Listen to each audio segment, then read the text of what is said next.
महबूब खुदा शाफिए महशर है हमारा, महबूब खुदा शाफिए महशर है हमारा।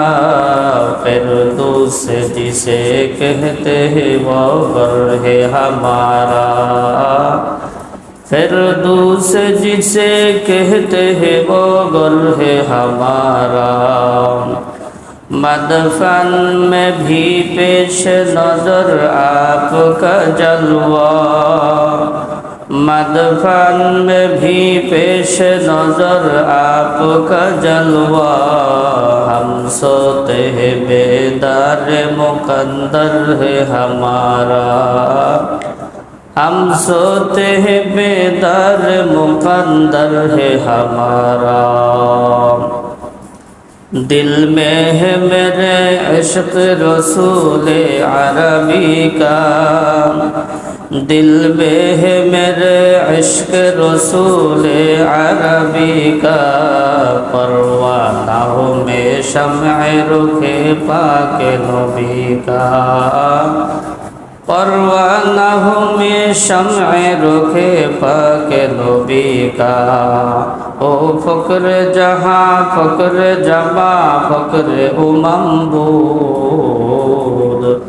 ओ फक्र जहाँ फक्र जमा फक्र उमम्बूद। व अहद बेमीम शाहे लौह कलम है, ओ अहद बेमीम शाहे लौह कलम है।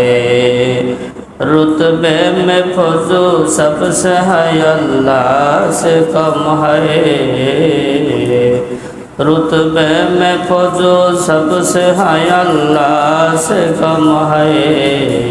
कौल शब रोज मेरा हक की कसम है, ये कौल शब रोज मेरा हक की कसम है। হযরতে আব্দুল্লাহ ইবনে খুবাইব রাদিয়াল্লাহু তাআলা আনহু বর্ণনা করেন, আমরা একদিন গভীর অন্ধকার রজনীতে বৃষ্টির মধ্যে আল্লাহর হাবিবকে খুঁজতে বের হলাম। খুঁজতে খুঁজতে এক পর্যায়ে আল্লাহর হাবিবকে পেয়ে গেলাম। আল্লাহর হাবিব আমাকে সম্বোধন করে বলল, হে আব্দুল্লাহ ইবনে খুবাইব, তুমি পাঠ করো। আব্দুল্লাহ ইবনে খুবাইব রাদিয়াল্লাহু তাআলা আনহু বললেন, ইয়া রাসূলুল্লাহ, ইয়া হাবিবাল্লাহ, আমি কি পাঠ করিব? আল্লাহর হাবিব বললেন, তুমি প্রত্যেক সকাল সন্ধ্যায় সূরাতুল ইখলাস 3 বার, সূরাতুল ফালাক 3 বার, সূরাতুল নাস 3 বার পাঠ করিবা। ইহা তোমাকে সকল প্রকার বিপদ আপদ থেকে হেফাজতে রাখিবে। এই আমলের উসিলায় তুমি সকল প্রকার বিপদ আপদ থেকে মুক্তি পাবে, হেফাজতে থাকতে পারবে। মানুষের ওয়াসওয়াসা, শয়তানের ওয়াসওয়াসা, জিন ভূতের আসর, জিন ভূতের আসর বাচ্চারা গোমর চোখে চিকুর দেয়। সকাল সন্ধ্যায় এই আমলগুলো যদি মা বাবা করে, বাচ্চাকে দম করে ফু দেয়, তাহলে জিন ভূতের আসর থাকবে না। জিন ভূতের আসর কি থাকবে না, ইনশাআল্লাহ কেটে যাবে। আল্লাহর হাবিব বলেন, যদি কোনো আল্লাহর বান্দা, কোনো আল্লাহর বান্দি সকাল সন্ধ্যায় 3 বার এই দোয়াটি পাঠ করে, বিসমিল্লাহিল্লাযী লা ইয়াদুররু মা'a ইসমিহি শাইউন ফিল আরদি ওয়ালা ফিস সামাই ওয়া হুয়াস সামিউল আলীম, তাহলে সকল প্রকার বালা মুসিবত থেকে হেফাজতে থাকবে, হেফাজতে থাকবে। আমলটা খুব সহজ না? অনেক সময় লাগে? অনেক সময় লাগে না, একেবারে সহজ। বিসমিল্লাহিল্লাযী লা ইয়াদুররু মা'a ইসমিহি শাইউন ফিল আরদি ওয়ালা ফিস সামাই ওয়া হুয়াস সামিউল আলীম। এটা আমরা ফজরের পরে পাঠ করি, অনেকে আমরা বসি না। বসতে হবে জরুরি না, নফল ইবাদত বসতে হবে জরুরি না, যার যেভাবে মন চায় পড়বে। কিন্তু উঠা গেলে সাধারণত পড়া হয় না, পড়া হয় না, এই জন্য বসাটাই ভালো। বিসমিল্লাহিল্লাযী লা ইয়াদুররু মা'a ইসমিহি শাইউন ফিল আরদি ওয়ালা ফিস সামাই ওয়া হুয়াস সামিউল আলীম। সকাল সন্ধ্যায় 3 বার করে পাঠ করা, সকাল সন্ধ্যায় 3 বার করে পাঠ করা। মাগরিবের নামাজ পড়ে 3 বার, এরপরে ফজরের নামাজ পড়ে আবার 3 বার পাঠ করা। অনেক প্রকার বালা মুসিবতের সম্মুখীন আমরা, মানুষের বিভিন্ন চাপ, ঋণের বোঝা। হাদিসের মধ্যে সুন্দর সুন্দর দোয়া আছে, এগুলো যদি পাঠ করি তাহলে আল্লাহ পাক বালা মুসিবত থেকে হেফাজত করবেন।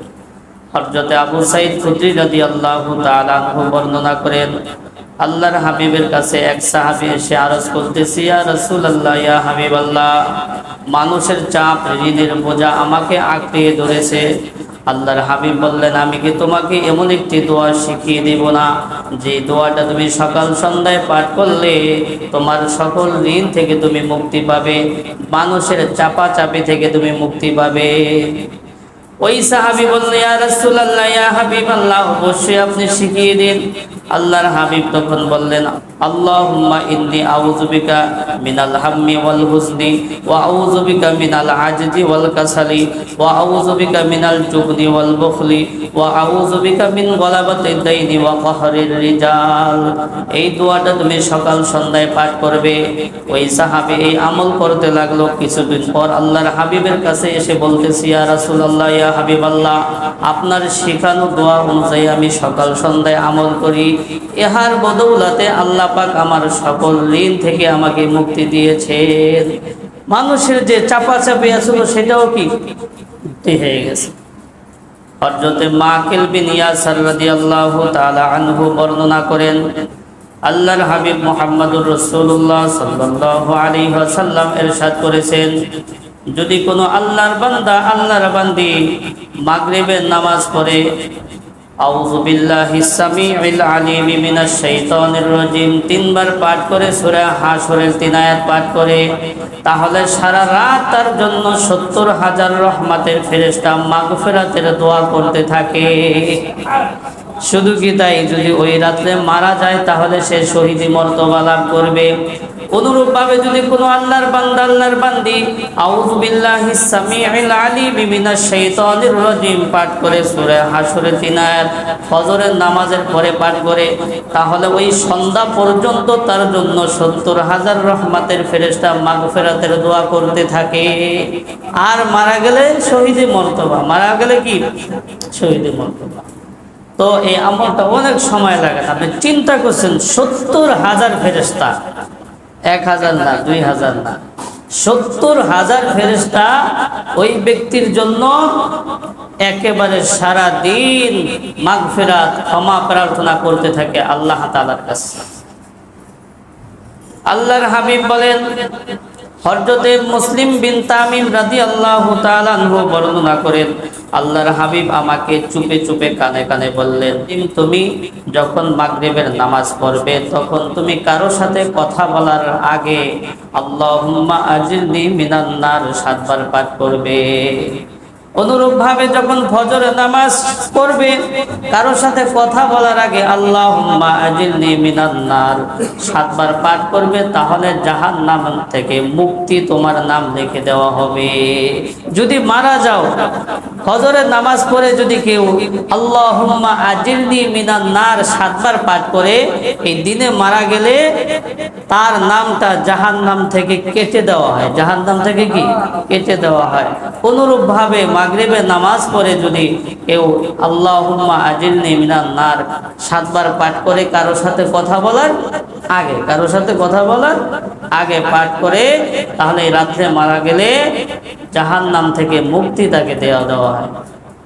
এই আমলটা একেবারে সহজ, ঠিক না? একেবারে সহজ। সুবহানাল্লাহি ওয়া বিহামদিহি সুবহানাল্লাহিল আযীম, বুখারী শরীফের একেবারে শেষ হাদিস। এই দুইটা কালিমা এমন কালিমা যে এই দুইটা কালিমা জবানে পড়তে খুবই হালকা, কিন্তু মিজানের পাল্লাকে ভারী করে দেয়। মিজানের পাল্লাকে ভারী করে দেয়। বেশি বেশি পাঠ করা, এটার কোনো সময় নাই। যখন সময় পাই, যখন সময় পাই তখনই পাঠ করা। সুবহানাল্লাহি ওয়া বিহামদিহি সুবহানাল্লাহিল আযীম। হযরত ইবনে আব্বাস রাদিয়াল্লাহু তাআলা আনহু বর্ণনা করেন, আল্লাহর হাবিব বলেছেন, জাযাল্লাহু আন্না মুহাম্মাদান মা হুয়া আহলুহু। একেবারে সহজ। জাযাল্লাহু আন্না মুহাম্মাদান মা হুয়া আহলুহু। আপনারা সকলে পড়েন, জাযাল্লাহু আন্না মুহাম্মাদান মা হুয়া আহলুহু। আমরা সকলেই পড়লাম। 70 জন ফেরেশতা 1000 দিন পর্যন্ত নেকি লিখতে লিখতে ক্লান্ত হয়ে যাবে, নেকি লিখতে লিখতে ক্লান্ত হয়ে যাবে। এত সুন্দর একটা কথা হাদিসের মধ্যে, একেবারে ক্লান্ত শব্দটা, ক্লান্ত হয়ে যাবে।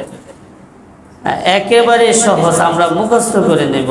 জাযাল্লাহু আন্না মুহাম্মাদান মা হুয়া আহাদুহু। বলেন তো, আমি যদি এই দোয়াটা নিয়মিত পাঠ করি, একবার হলো নিয়মিত পাঠ করি, তাইলে নেকি খালি লিখতেই থাকবে।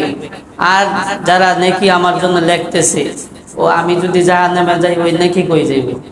তাহলে বোঝা গেল যারা আমলের সাথে জড়াইয়া থাকবে তাদের স্থান জান্নাতে হবে। তাদের স্থান কি?